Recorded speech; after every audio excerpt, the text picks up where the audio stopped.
Interpretação: Napoleão não era mágico, e a derrota que ele impôs aos austríacos foi ilusoriamente simples. Enfrentando dois exércitos convergindo em sua direção, ele calculou que Dölwinzy era o perigo mais iminente.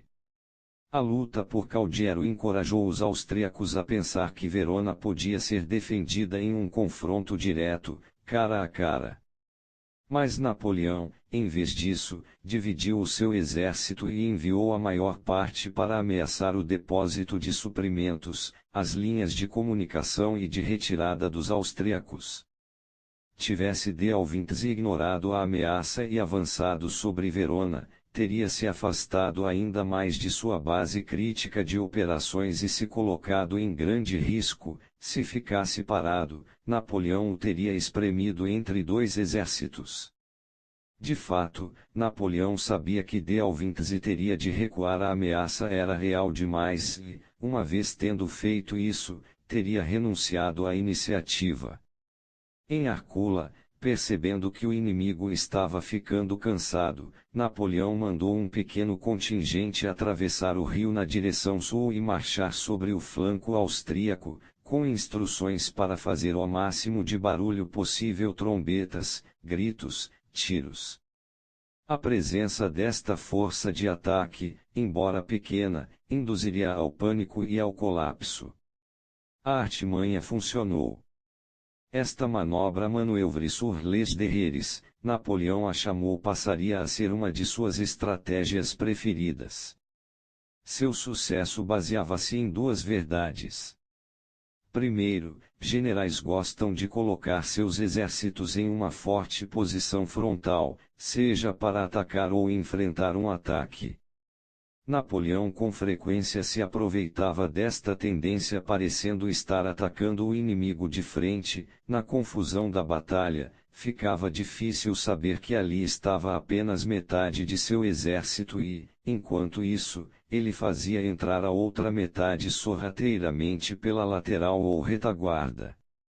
Segundo, um exército, ao perceber que está sendo atacado pelo flanco, fica assustado e vulnerável e deve se virar para enfrentar a ameaça.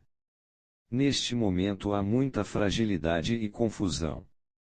Mesmo um exército na posição mais forte, como o de Dölwinzy em Verona, ao se virar, quase sempre perde a coesão e o equilíbrio.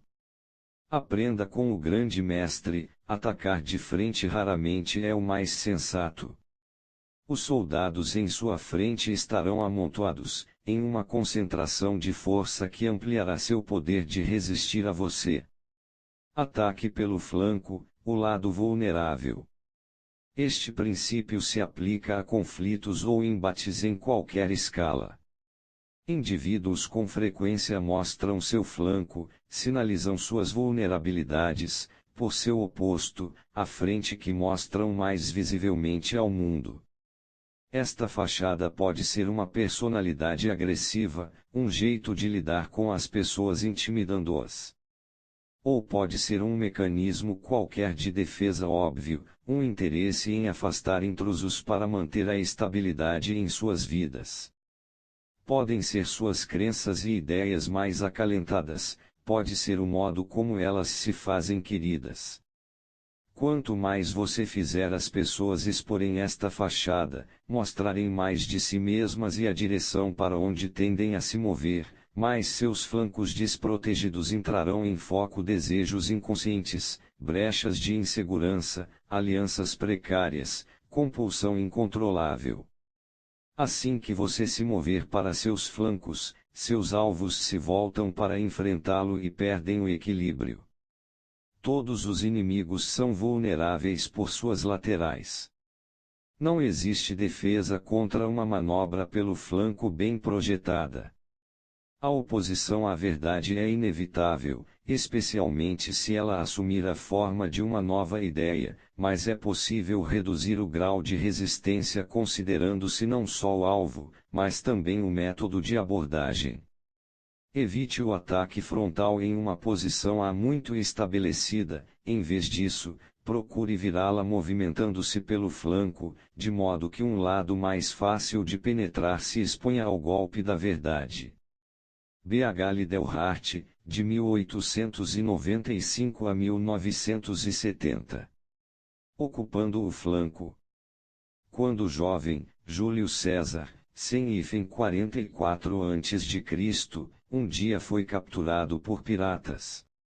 Eles pediram um resgate no valor de 20 talentos, rindo, ele respondeu que um homem de sua nobreza valia 50 talentos, e se ofereceu para pagar a quantia. Seus criados foram buscar o dinheiro e César ficou sozinho com os sanguinários piratas.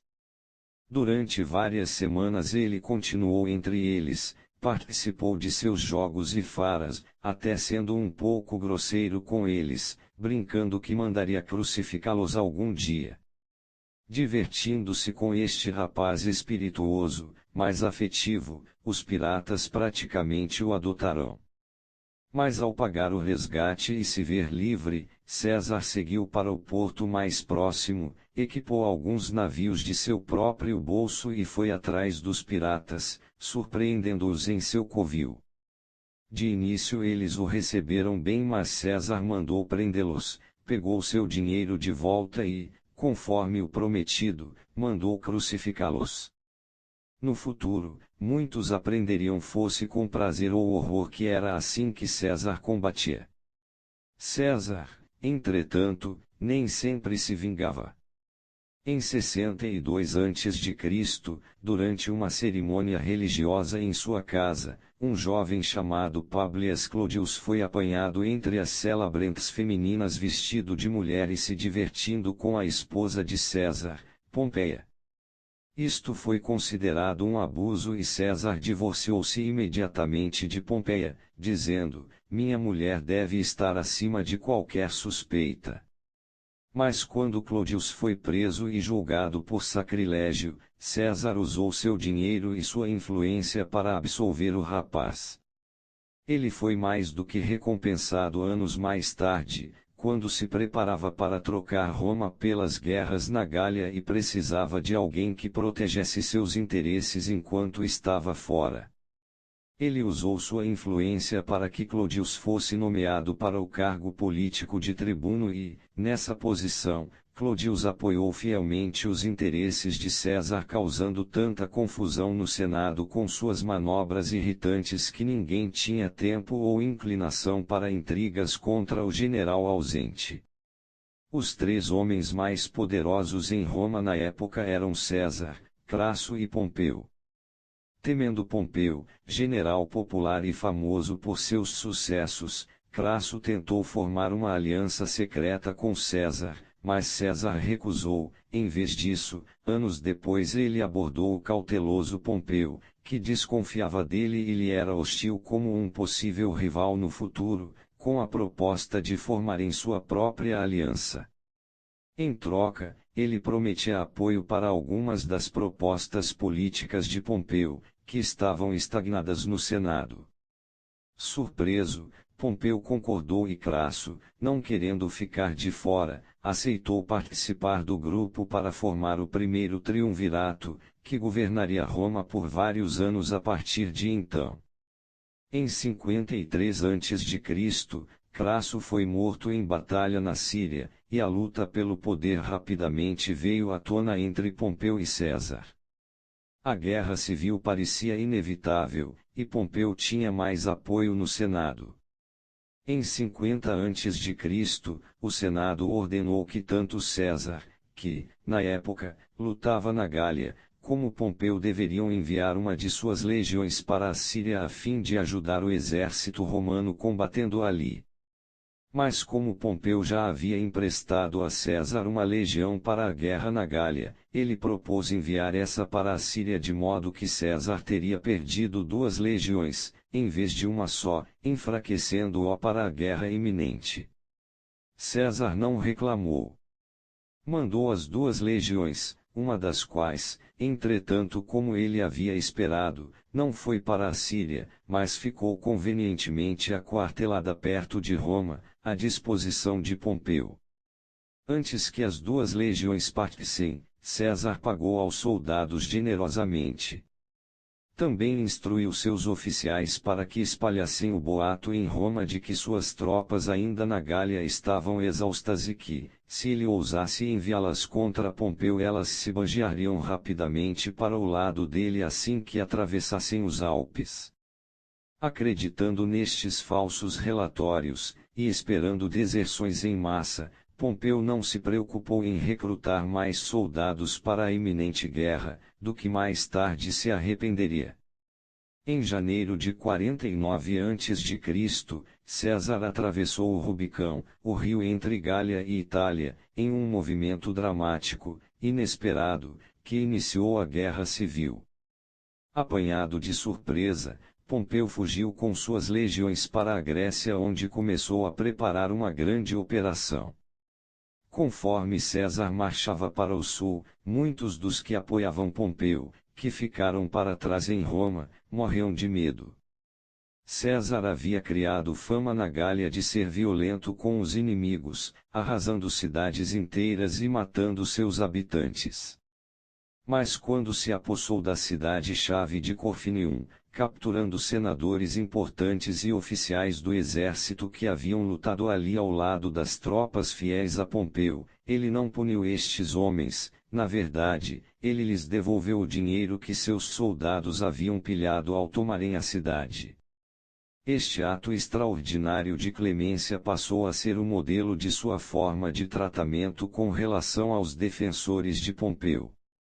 Em vez de os homens de César se tornarem aliados de Pompeu, foram os de Pompeu que agora eram os mais ardentes seguidores de César. Consequentemente, a marcha de César sobre Roma foi rápida e sem derramamento de sangue.